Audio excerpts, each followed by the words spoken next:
I'm going to show you how to make an encased welt cord. This is used when you can't sew the welt cord into the seam, such as using it on a cornice board or for a craft project. The encased welt cord has the seam on the inside, so it's a nice and clean cord, and you can use it to make frogs or decorative knots and coiled baskets and placemats. I'm going to cut the fabric on the bias so it has more stretch and ease when going around curves. To do that, you'll take your fabric, turn up one corner at a 45-degree angle, and then cut on the fold.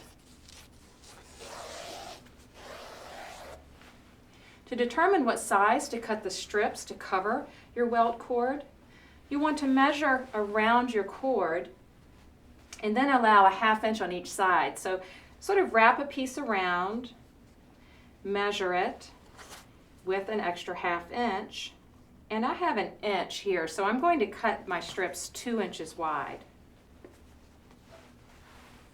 To save time in cutting, I'm going to fold the fabric on itself. That gives me a shorter distance for cutting. And then measure my 2-inch cuts.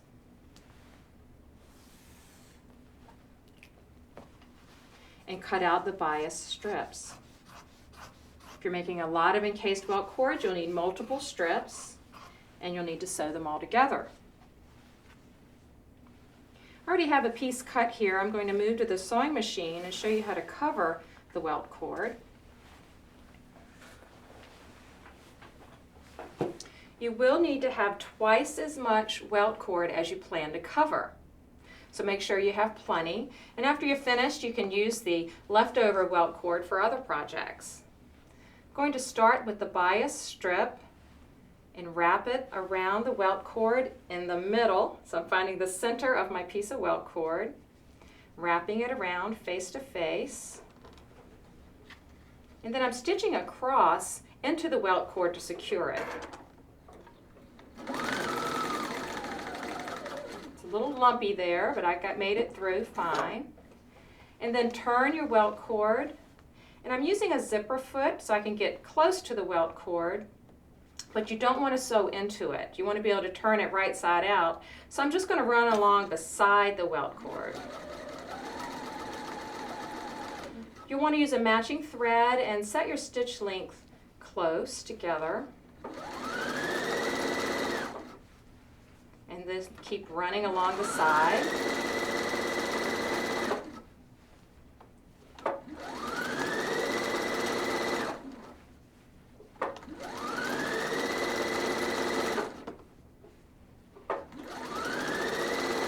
Until you get to the end.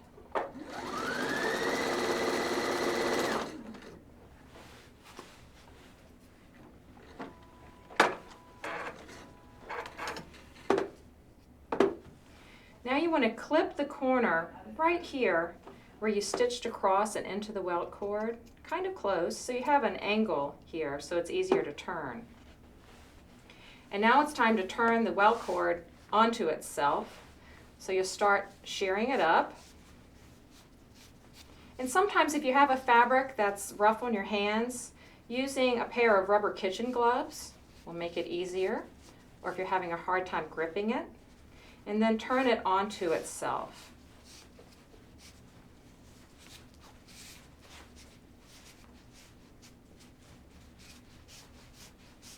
And you can see there's the end that we stitched across, and now we're almost done.